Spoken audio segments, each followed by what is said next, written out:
السلام علیکم، کیسے ہیں آپ سب لوگ؟ امید ہے کہ آپ سب لوگ خیریت سے ہوں گے۔ پلیز آپ لوگ فین کی آواز کو اگنور کریے اور ناول انجوائے کریے۔ تانیہ طاہر کا ناول شروع کرتے ہیں۔ عادل روم میں آیا تو ورشا سسک سسک کر باپ کے گلے لگی رو رہی تھی۔ کچھ نہیں ہوا میری چاند، میرے بچے، کچھ بھی نہیں ہوا تمہارے ساتھ، تم بالکل ٹھیک ہو۔ میرا بیٹا بالکل ٹھیک ہے، بالکل پہلے کی طرح۔ نہیں نہیں ڈیڈی، ڈیڈی ہماری عزت، وہ تڑپ تڑپ کر رو دی۔ باقی بھائی بھی دور کھڑے بہن کے غم پر مٹھیاں کستے سرخ آنکھوں سے کھڑے تھے۔ جبکہ عادل ورشا تک پہنچا۔ ورشا کو عادل سے جھجک سی آئی۔ عادل کو اندر گویا آگ لگ گئی۔ گڑیا، اس نے بہن کا چہرہ تھاما۔ بھیا، ہم داغدار ہیں، آپ ہمیں مت چھوئے، وہ سسک اٹھی۔ کیسی باتیں کر رہی ہو، کچھ نہیں ہوا تمہیں، تم بالکل ٹھیک ہو۔ اشار نے اس کے سر پر ہاتھ رکھا، جبکہ عادل نے اسے سینے سے لگا لیا۔ بچوں کی طرح تھی وہ ان سب کے لیے، اور عادل اس کے روتے بلکتے وجود کو سنبھالتا رہا۔ تم اسے پہچانتی ہو؟ کون تھا وہ؟ کس نے کیا یہ سب؟ عادل نے مدعے کی بات پوچھی۔ ورشا کے دماغ میں شاز کا عکس اتر آیا۔ وہ ایک لمحے کے لیے خاموش ہو گئی۔ یاد کرو ورشا، کون تھا وہ، کس نے کیا ہے یہ سب؟ اگر اس شخص کو بیچ میں سے نہ چیر دیا تو کہنا بھائی نہیں تھا تمہارا، وہ جذبات میں مٹھیاں کستا بولا۔ آغا شاز، ورشا کے منہ سے نکلا، اور وہاں سب ساکت رہ گئے۔ شاز، اس کے باپ نے لبوں میں شاز کا نام لیا تھا۔ شاز، باسم اور ارسلان غصے سے بھڑک اٹھے۔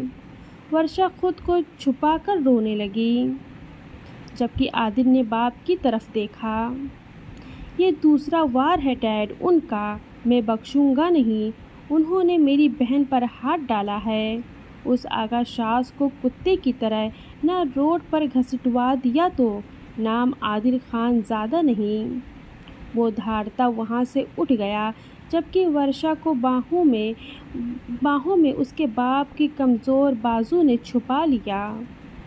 ورشا روتی رہی تھی تا دیر اسے یقین نہیں آیا کہ اس کی عزت ناموس محفوظ ہے، اور جب اسے سب کچھ ٹیسٹ وغیرہ دکھائے گئے تب جا کر وہ کچھ تسلی میں آئی تھی، مگر اپنے جسم پر پڑے نشان سے گھن سی آ رہی تھی۔ ورشا ایک سانس رو رہی تھی، اور ان کا باپ ورشا کی طرح ایک سانس رو رہا تھا، جبکہ وہ چاروں سمجھ نہیں پا رہے تھے کہ کیا کرنا چاہیے، مگر شاز کا نام شاید وہ صفت ہستی سے مٹا دیتے۔ عادل نے SHO کو بتایا، پہلے اس سیکریٹ کو انویسٹیگیشن کرنے دو۔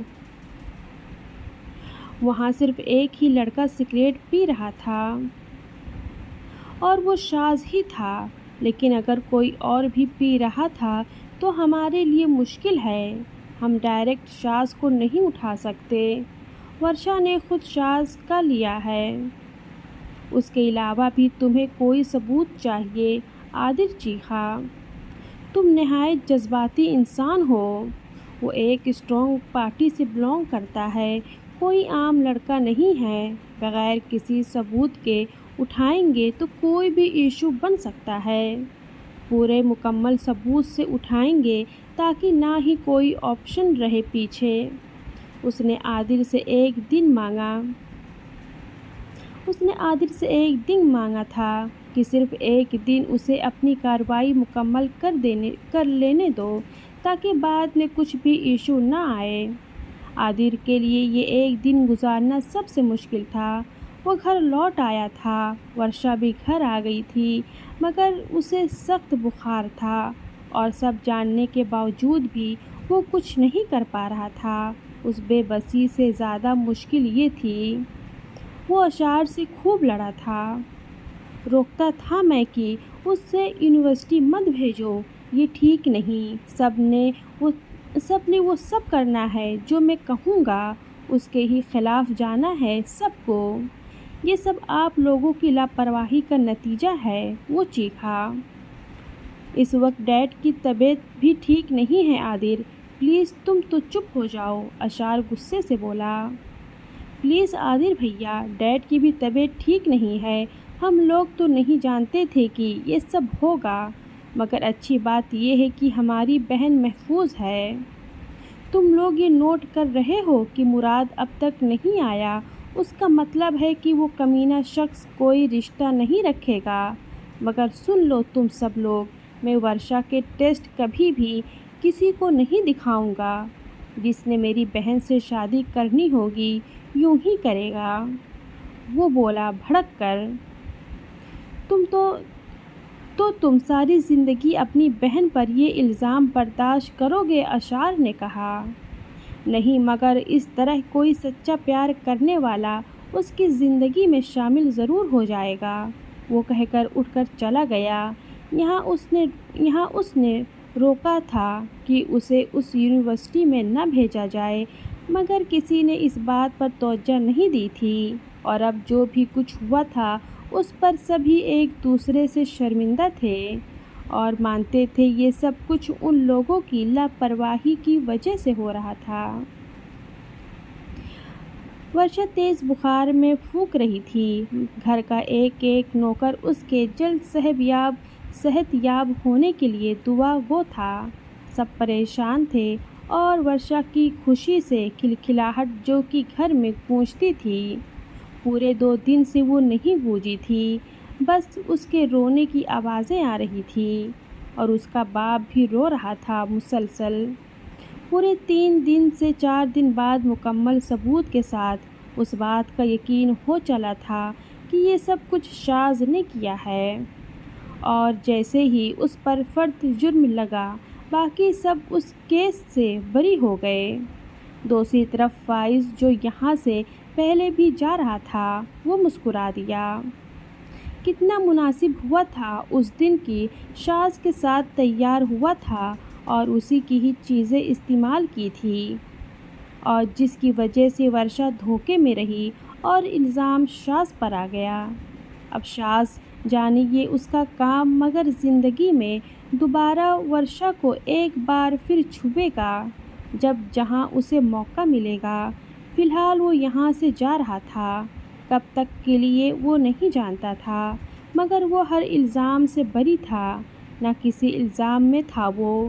ہاں، ثنا نے جس انداز میں اس کی طرف دیکھا تھا تو اسے لگا تھا کہ شاید وہ سمجھ جائے، مگر اس نے نگاہیں پھیر لی، جس سے واضح تھا یا تو وہ سمجھ نہیں سکی، اور اگر سمجھ بھی گئی تو وہ اگنور کر گئی، کیونکہ اس کے اندر ورشا کے لیے اتنی جلن اور حسد تھی کہ وہ اس کے تن پر لگے داغوں سے مطمئن تھی، اور اسے کوئی غرض نہیں تھی کہ ورشا زندہ رہتی یا مرتی۔ فائز کی کل کی ٹکٹس تھی، اور وہ تو چاہتا تھا کہ جلد ازاں جلد یہاں سے چلا جائے۔ اس نے پیکنگ کر لی اور اپنا فون آن ہی رکھا تھا۔ جو بھی اس سے رابطہ کرتا وہ خود بھی افسوس کا اظہار کرتا، مگر یہ وہ نہیں جانتا تھا اس کو چھونے کے بعد اگر مسلط کے طور پر وہ خاموش نہ ہوتا تو شاید وہ اس کی عزت آبرو چھوڑتا بھی نہ، اور ہاں، اتنا ہی دیوانہ وار لمس تھا اس کا، جیسے چاہنے کی خواہش میں وہ ہر حد پار کر دینا چاہتا تھا اور واپس اسی چاہت کے ساتھ آنے کا ارادہ رکھتا تھا۔ اسے فرق نہیں پڑتا تھا کہ الزام کس پر بھی لگے، وہ شاذ ہو یا زید، بقر اس کی جان چھوٹ رہی تھی، اس سے بہتر اور کچھ نہیں تھا۔ وہ شانہ اچکا کر آرام سے لیٹ گیا اور اس لمس کو یاد کرنے لگا۔ الزام کے تحت شاذ نے یہ سب کیا تھا اور وکٹم خود یہ کہہ رہا تھا۔ پوری یونیورسٹی میں یہ بات آگ کی طرح پھیل گئی تھی۔ شاذ اپنی جاب میں مصروف ہو چکا تھا، مگر جب پولیس ریڈ اس کے گھر پر پڑی اور اسے طلب کیا گیا تو اسے احساس ہوا کہ گہرا تو پیچھے ہی پیچھے اس کے تنگ ہو رہا تھا۔ اس کی پوزیشن پارٹی میں بھی خراب ہونے کا خدشہ تھا۔ تبھی وہ خود ہی پیش ہو گیا اور اس کے وکیل نے بتایا کہ وہ اس سب میں ملبوس نہیں تھا۔ آپ کس طرح مجھ پر الزام لگا سکتے ہیں؟ کیا ثبوت ہے آپ کے پاس؟ وہ بھڑک کر بولا۔ SHO مسکرایا۔ ثبوت؟ وہ ہنسا۔ وکٹم نے خود تمہارا نام لیا ہے تو کیا وکٹم کوئی بھی بکواس کرے گی اور میں مان لوں گا؟ وہ بمشکل خود کو قابو میں کر کے بولا۔ اس کے وکیل نے اسے اس جرأت سے روکا۔ فی الحال ان کی بیل کے کاغذات پکڑیں، ہم کورٹ میں ملیں گے، اس کے وکیل نے کہا تو SHO کو چار نچار اسے بیل کے کاغذات ایکسپٹ کرنے پڑے اور شاذ وہاں سے اٹھ گیا۔ کیا یہ واقعی تم نے کیا ہے؟ شہزیب نے اس کی طرف دیکھا۔ کیا بکواس ہے یار، میں نے کچھ نہیں کیا، شاذ ایک دم چیخا۔ تمہارا مسئلہ ہی یہی ہے، تم چیختے بہت ہو، شاذ نے ناگواری سے کہا۔ شٹ اپ، وہ کہتا آگے نکل گیا۔ اس کے وکیل نے اسے کل اپنے آفس بلایا تھا اور شہزیب جو اس کے ساتھ آیا تھا دوبارہ پلٹ گیا۔ وہ گھر نہیں گیا تھا کیوں جاتا، وہ چور نہیں تھا جو چھپتا، اور یہ ورشا نے کس لیے اس کا نام لیا تھا؟ کیا ریزن تھی؟ دوسری بار اس لڑکے نے بلوجہ اسے ٹارگٹ کیا تھا اور وہی ملا تھا کیا اسے؟ جتنا وہ اس لڑکی سے دور بھاگتا تھا وہ لڑکی ہاتھ دھو کر اس کے پیچھے پڑ گئی تھی، مگر شاذ کو شدید نفرت ہو رہی تھی اس بات سے، اس کی بنی بنائی پوزیشن برباد کر رہی تھی۔ ورشا اسے سلمان بٹ نے طلب کیا تھا، اس الزام کے ساتھ اس کے ساتھ رہنا بھی یہی تھا۔ ساری پارٹی میں یہ چمہاگوئیاں پھیل گئی تھی کہ سلمان کا خاص آدمی ایک لڑکی کا ریپ کر چکا ہے۔ یہ الفاظ اس سے چبھ رہے تھے اور کہنے والا تو کہہ جاتا ہے، سہنے والا کس تکلیف سے گزرتا ہے، اس بات کا اندازہ کوئی نہیں لگا سکتا۔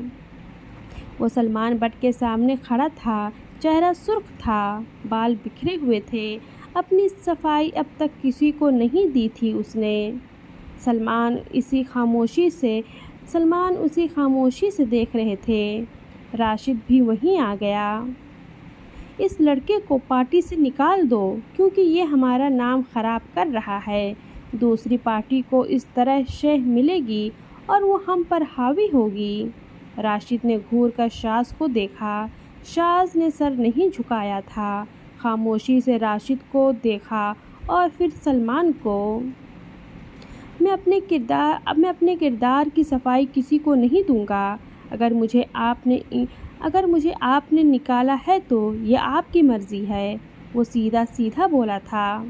راشد ایک دم اپنی جگہ سے اٹھا۔ اتنے بڑے الزام کے بوجھ تلے ہونے کے باوجود تم آنکھیں دکھاؤ گے ہمیں؟ وہ ایک دم اس پر ہاتھ اٹھاتا کہ سلمان کی آواز پر رکا۔ شاذ اسے خونی نظروں سے گھور رہا تھا کہ اگر وہ اس پر ہاتھ اٹھاتا صرف اس الزام کے بنیاد پر تو اس کی جان نکال لیتا۔ وہ عباس نہیں تھا جو لوگوں کی باتوں کے بوجھ تلے خودکشی کر لیتا۔ جاؤ راشد یہاں سے، مجھے اس سے اکیلے میں بات کرنی ہے، سلمان نے دو ٹوک کہا تھا۔ راشد دانت پیستا وہاں سے چلا گیا۔ اب وہ دونوں اکیلے تھے۔ شاذ کا سانس غصے سے تیز تر ہوتا جا رہا تھا۔ ریلیکس ہو جاؤ، کافی جذباتی ہو تم، سلمان نے اس کے آگے پانی کی بوتل کی۔ شاذ نے چونک کر دیکھا۔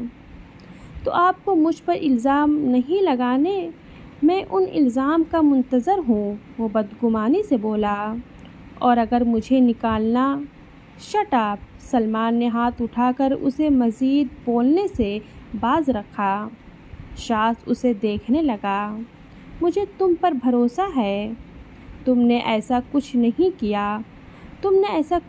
کیا ہوگا، مگر یہ بھی حقیقت ہے تم پر لگا یہ الزام ہمیں نقصان پہنچائے گا، اور میں کسی نقصان کو افورڈ نہیں کر سکتا۔ فی الحال طبیعت بھی ناساز رہتی ہے کچھ آج کل تو۔ بہتر ہے تو اس معاملے کو سمیٹ لو۔ اس نے کہا تو شاز کے دل کو کچھ سکون ملا تھا۔ آپ کو مجھ پر کیسے یقین ہے؟ وہ جاننا چاہتا تھا۔ سلمان مسکرا دیا۔ پتہ نہیں کیوں، مگر پھر بھی لگتا نہیں تم ایسے لڑکے ہو۔ چلو جوان، جذباتی ہونے کے بجائے خود کو ثابت کرو اور لوگوں کے منہ بند کر دو۔ اٹھ کر اس کا ہاتھ تھپ تھپا کر وہ بولے تو شاز نے مسکرا کر سر ہلا دیا۔ تم اس کی بیل کیسے کر سکتے ہو؟ جب اس پر الزام ہے تو بیل کیسے ہو سکتی ہے؟ عادل چیخا تھا۔ اس پر بیل ہو سکتی ہے فی الحال، اور سچ بتاؤ تو وہ اتنا کانفیڈنس ہے کہ ایک منٹ کے لیے میں بھی سوچ میں پڑا۔ مگر مکرم عادل کی چیخنے پر وہ چپ ہو گیا۔ تمہیں لگتا ہے میری معصوم بہن کسی پر الزام لگا سکتی ہے؟ وہ اسے جھنجھوڑ کر بولا۔ نہیں، مجھے یقین ہے ہماری بہن پر۔ میں نے بھی ورشا کو اپنی بہن ہی سمجھا ہے۔ تم وکیل کراؤ، وہ پکڑا جائے گا۔ نہیں، اب کسی وکیل کی ضرورت نہیں ہے، میں یہ مسئلہ خود حل کروں گا۔ اگر وہ میدان جنگ میں اترنا چاہتا ہے تو ایسے ہی صحیح۔ کیا کرو گے تم؟ اشار نے بھی اس کی طرف دیکھا۔ بھیا، بہت حساب کتاب ہے ان کی طرف میرے۔ کہانی وہیں سے اب شروع ہوگی جہاں سے اس نے شروع کی۔ وہ انتقامی لہجے میں بولا۔ کیا کرنا چاہ رہے ہو تم؟ اشار کچھ سمجھا نہیں، اور نہ ہی ارسلان، باسم اور مکرم۔ شاز نے میری بہن کے ساتھ زیادتی کی ہے تو وہی اسے قبول کرے گا۔ واٹ؟ یہ دھچکا تھا سب کے لیے۔ پاگل واگل تو نہیں ہو گئے تم؟ کچھ ہی دنوں میں مراد سے اس کی شادی ہے اور تم کیسی فضول باتیں کر رہے ہو؟ اشار کو غصہ چڑھا۔ تو مرتا کیوں نہیں وہ مراد یہاں؟ عادل غصے سے بولا۔ اس کا جواب کسی کے پاس نہیں تھا۔ ابھی وہ سب لوگ اسی بات پر بحث کر رہے تھے کہ مراد کا ملازم آ گیا۔ اس کے ہاتھ میں سامان تھا، سارا جو ان لوگوں نے مراد کو دیا تھا، اور منگنی کی انگوٹھی۔ اشار، ارسلان اور باسم کو اپنے آپ ہی جواب مل گیا تھا۔ اشار نے انگوٹھی اپنی مٹھی میں بند کر لی۔ ڈیڈ کو ابھی مت بتانا، وہ بولا۔ عادل نے اس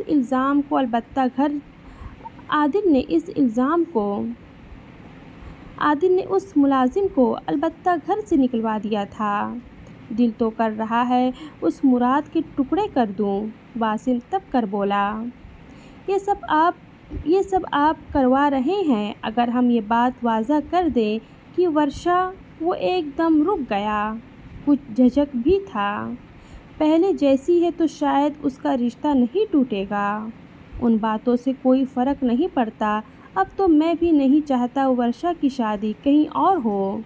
شادی تو اس سے صرف شاز ہی کرے گا، اور میں اسے بخوبی بتاؤں گا کہ عزت پر ہاتھ مارنا کسے کہتے ہیں۔ عادل غصے سے کہہ کر چلا گیا، جبکہ وہ سب ایک دوسرے کو دیکھتے رہ گئے۔ دوسری طرف ورشا کا بخار اترنے کا نام نہیں لے رہا تھا، اور ڈیڈ اس کے پاس ہی تھے۔ تب سے سب ملازم الرٹ تھے۔ ابھی بھی کچھ دیر پہلے ڈاکٹر اس کو چیک کر کے گیا تھا اور اس کو میڈیسن بھی لکھ کر دی تھی۔ ڈیڈ اسے چھوڑ کر باہر آ گئے تھے۔ ان سب نے اپنے باپ کو اتنا ہارا ہوا کبھی نہیں دیکھا تھا۔ شاز کے گھر والوں کو کچھ نہیں پتا تھا، نہ اس کے بابا کو نہ ہی ماں کو۔ ریڈ گھر پر پہنچنے سے پہلے ہی وہ پیش ہو گیا تھا۔ وہ گھر لوٹا تو ثنا کی کال آنے لگی۔ شاز، یہ سب میں کیا سن رہی ہوں؟ تم ثنا، اس وقت مجھے کوئی بات نہیں کرنی، سب تم پر الزام لگا رہے ہیں، وہ بولی۔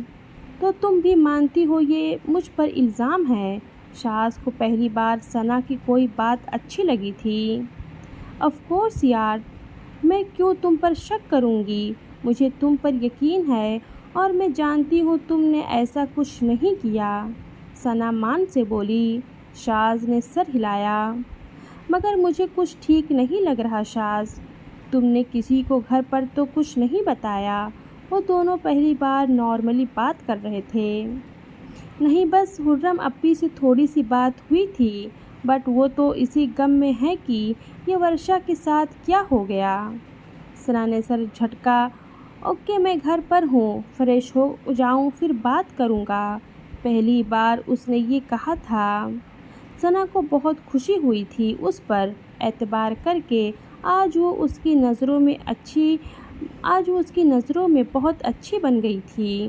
اس نے خدا حافظ کہہ کر خوشی سے فون بند کر دیا، جبکہ شاز نے سیل فون بیڈ پر پھینک دیا۔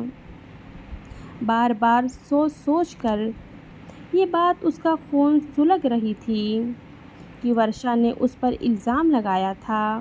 اگر اس کے بس میں ہوتا تو ورشا کے ٹکڑے کر دیتا۔ وہ جانتا تھا سب اسی پر الزام لگا رہے تھے، مگر ثنا کا پر یقین لہجہ سن کر مزید کچھ ڈھارس ملی تھی۔ مگر پولیس نے اسے ہی کیوں انویسٹیگیشن کیا؟ وہ ایک منٹ کے لیے سوچنے لگا تھا، تبھی کمرے میں اس کی ماں آ گئی۔ شاز بیٹا، خرم کو تو لے آؤ، سوچ رہی ہوں گھر میں ذکر یا قرآن خوانی کروا لوں۔ اللہ تعالیٰ نے تمہیں کامیابیاں دی ہے تو ہمیں خدا کا شکر ادا کرنا چاہیے، وہ مسکرا کر بولی۔ مما، جس دن آپ کا بیٹا پارٹی میں کسی اسٹرانگ پوزیشن پر آ جائے گا، اصل کامیابی اسی دن ہوگی۔ وہ بیٹھ گیا۔ ایسے نہیں کہتے شاز، بہت مشکلوں سے ہمارے گھر میں امن ہوا ہے، تم بس خرم کو لے آنا، وہ بولی۔ تو شاز نے ہلکا سا مسکرا کر سر ہلا دیا، جبکہ وہ اس کا شانہ تھپتھپا کر اٹھ گئی تھیں۔ شاز ان کو جاتے ہوئے دیکھنے لگا۔ ان دونوں کو کتنا دکھ ہوگا جب وہ جان جائیں گے کہ اس پر کیا الزام لگا ہے، اور اس نے سوچ لیا تھا ہر ممکن کوشش کر کے وہ ان سب سے یہ بات چھپا کر رکھے گا، لیکن وہ خود بھی آنے والے وقت سے انجان تھا کہ کیا ہونے والا ہے۔ اللہ حافظ۔